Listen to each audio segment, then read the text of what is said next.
welcome back. In geography, we have started with chapter number 3, exogenetic processes part 1. And in last lecture, we saw chemical weathering and its different ways, carbonation, solution and oxidation. Now let us see biological weathering. Besides mechanical and chemical weathering, biological factors are also responsible for weathering of rocks. Have you visited any fort? Have you seen trees growing on their minarets? You also must have seen pieces of rocks getting separated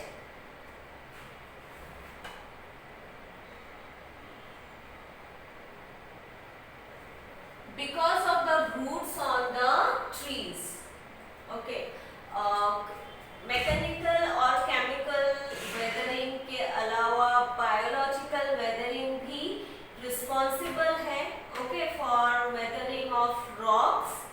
okay, आप कभी forts में गए हो, ठीक है, ऐसी जगह जो कि अभी जहाँ पर कोई रहता नहीं है, ठीक है, जहाँ पर कुछ मूवमेंट नहीं है, ठीक है, हलचल नहीं है, ऐसे जगह अगर आप कहीं गए हो तो वहाँ पर जो फोर्ट्स रहते हैं, जो टूट फूट चुके होते हैं, जिसमें बहुत सारे क्रैक्स आ चुके होते हैं, उस क्रैक्स के अंदर से बहुत सारे ऐसे ट्रीज ग्रो करते हैं. ओके, एंड ऑल्सो बहुत सारे आपको रूट्स भी दिखेंगे वॉल्स के ऊपर. ट्रीज के जो रूट्स है वो आपको वॉल्स के ऊपर दिखेंगे.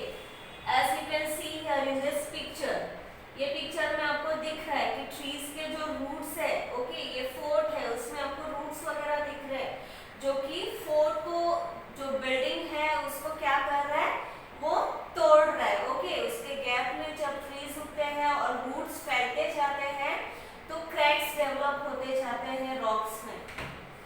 As the roots grow bigger, they create tension in the rocks and start breaking them. उसके वजह से क्या होता है, टेंशन क्रिएट होता है और जो रॉक्स है और जो बिल्डिंग्स है और जो स्ट्रक्चर है वो टूटने लगता है. ओके,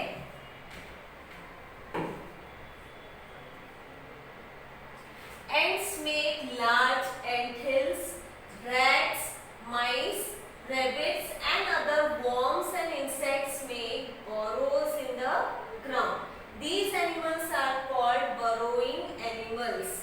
Okay, ants जो कि ant hill बनाते हैं जमीन पर. अगर आप देखते रहोगे ants को तो क्या ant hill बनाता है, ऐसा हिप बनाता है अपने घर का.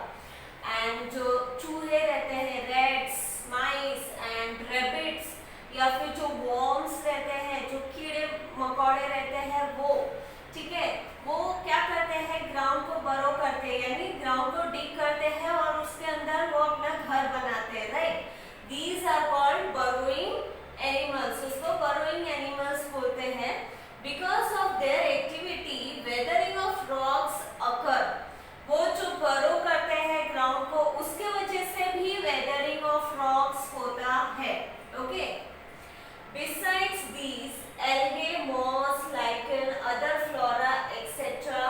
grow in the rocks. They also help in weathering. Okay, इसके अलावा ये जो एनिमल्स हैं, जो कीड़े मकोड़े हैं, उसके वजह से भी वेदरिंग होता है रॉक में. एंड ऑल्सो जो मॉस, लाइकन, एल्गे, ये जो फंगस है जो कि wet and humid region, humid rocks में ग्रो करते हैं. And also other flora, flora means plants. Okay, they also cause weathering of the rocks.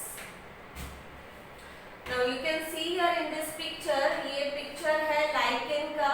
Okay, rock के ऊपर ये लाइकेन ग्रो कर रहा है जो कि एक फंगस है, which cause biological weathering. Okay,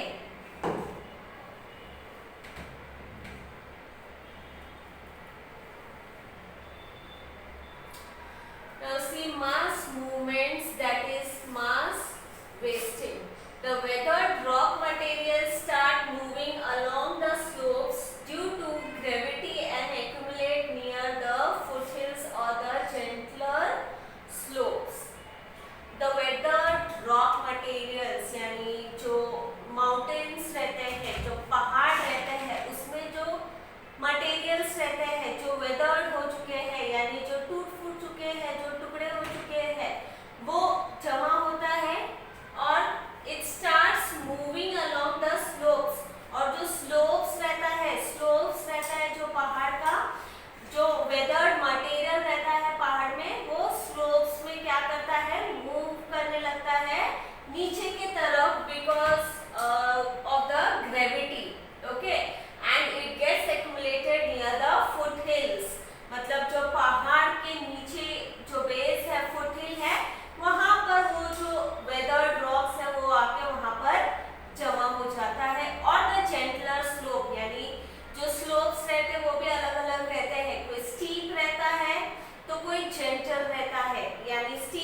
है, जो जमा हो जाता है बेस में, उधर वो अलग ही माउंटेन क्रिएट करने लगता है, ठीक है, कॉनिकल शेप में हिप फॉर्म करने लगता है। Okay, when weather particles move down due to gravity alone, the process is called mass movement. ठीक है, माउंटेन में जो वेदर पार्टिकल्स है जो नीचे नीचे नीचे मूव करते रहता है because of the gravity, that process is known as mass movement. Mass यानी जो वो चीज है वो क्या हो रहा है, मूव हो रहा है, नीचे की तरफ जा रहा है because of the gravity. Mass movements occur in two ways. It is rapid on steeper slopes while it is slower on gentle slopes. Okay, two ways में mass movement होता है, एक rapid होता है और एक slower होता है। Rapid यानी जो fast movement होता है वो steep mountain में होता है, mountain जो कि बहुत ही steep रहता है वो। Okay, and जो slope जो slant माउंटेन रहता है उसमें स्लो मूवमेंट होता है। Okay, rapid mass movements, rock falls, landslides, land subsidence occur rapidly. Their effects are very destructive. The probability of these events is more in the region having humid climates and steeper slopes. Rapid movements में क्या क्या होता है, rock false होते हैं यानी बड़े बड़े पत्थर माउंटेन से नीचे आके गिरता है, लैंडस्लाइड्स होता है मतलब लैंड, लिटरली जो लैंड का टुकड़ा है वो अलग होके गिरता है नीचे। ओके, एंड वो क्या है, रैपिडली होता है and their effects are very destructive, यानी वो जब गिर के नीचे आता है तो डिस्ट्रक्शन होता है।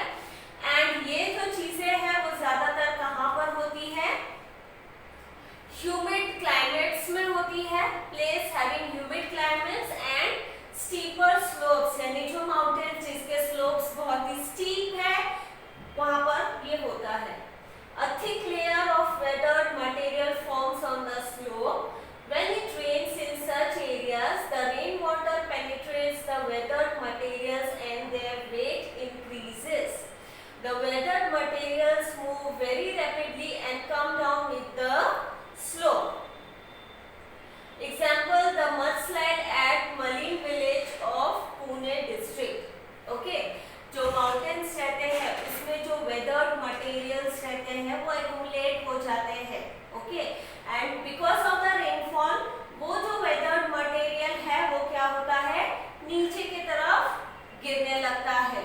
ओके, एग्जाम्पल एक दिया है यहाँ पर मलिन विलेज का of Pune district, mud slide यानी जो मट्टी रहता है वो स्लाइड होके नीचे की तरफ गिरता है and because of the rainfall it becomes heavy to hold. Okay, तो वो नीचे की तरफ गिरता है।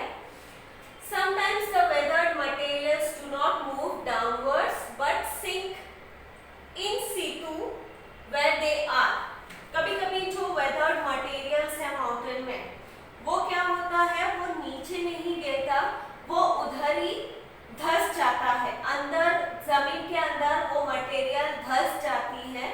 ओके, उसको बोलते हैं इन सितु और where they are, यानी जो मटेरियल्स है they get deposited there only, वो उधर ही जमीन के अंदर धंस जाती है, सिंक हो जाती है। This is called slumping. ये जो प्रोसेस है उसको क्या बोलते हैं, slumping बोलते हैं। Such rapid mass movements may also occur because of earthquakes. ये जो mass movement है, rapid mass movement है, ये रेनफॉल की वजह से तो occur होता ही है एंड earthquake की वजह से भी ये होता है। Okay, you can C in this picture, ये पिक्चर में आपको दिख रहा है स्लम्पिंग, मतलब जो मटेरियल है वो उधर ही धंस गया और उधर ही गड्ढा बन जाता है। ओके, वो नीचे स्लोप में नहीं आता है। Okay, that is slumping. Now see next, that is slower mass movements. In areas with dry climates and gentler slopes, mass movements occur slowly. Soil creep is a common phenomenon in such areas. Okay, dry climates है, और जहाँ पर gentler slope है, slope जो है वो slant है, steep नहीं है, वहाँ पर क्या होता है, स्लो मास मूवमेंट होता है। And soil creep is a common phenomenon in such areas, यानी जो सॉइल रहता है जो धीरे धीरे रेंगते रेंगते नीचे गिरती है, स्लोली स्लोली, ठीक है, वो कॉमन फेनोमेनन है, कॉमन इवेंट है ये एरियाज में। In periglacial regions along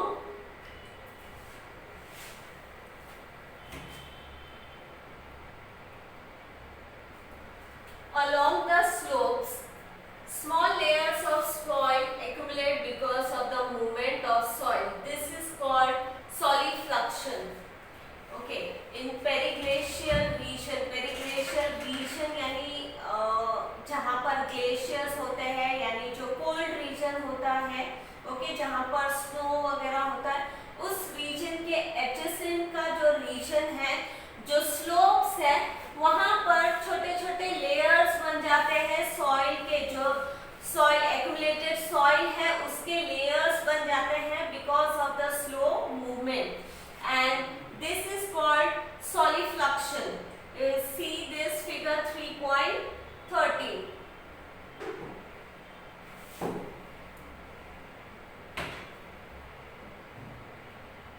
See here, ये जो फिगर है, ओके, ये आपको एक्यूमुलेट दिख रहा है, सॉइल एक्यूमुलेट हो जा रहा है, ओके, एंड इसका जो स्लोप है वो स्लांट है, ओके, जेंटल है, और यहाँ पर सॉइल एक्यूमुलेट होते जा रहा है और उसका लेयर फॉर्म होते जा रहा है, ओके। इसके ऊपर के जो पिक्चर्स हैं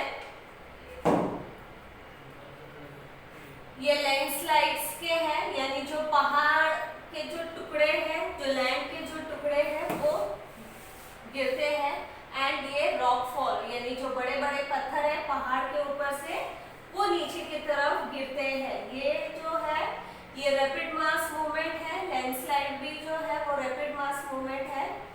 ये जो है सॉलिफ्लक्शन, ये स्लो मास मूवमेंट है, okay. Now let us see erosion.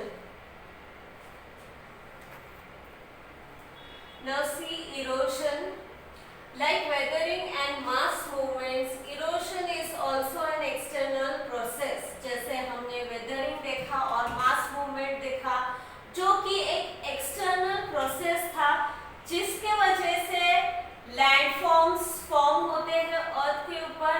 Same में erosion भी एक external process है। erosion occurs through various agents, अलग-अलग factors के वजह से इरोशन होता है, जैसे कि wind, running water, glaciers, sea water, ground water cause erosion, okay. ये सारे फैक्टर्स के वजह से इरोशन होता है, ओके।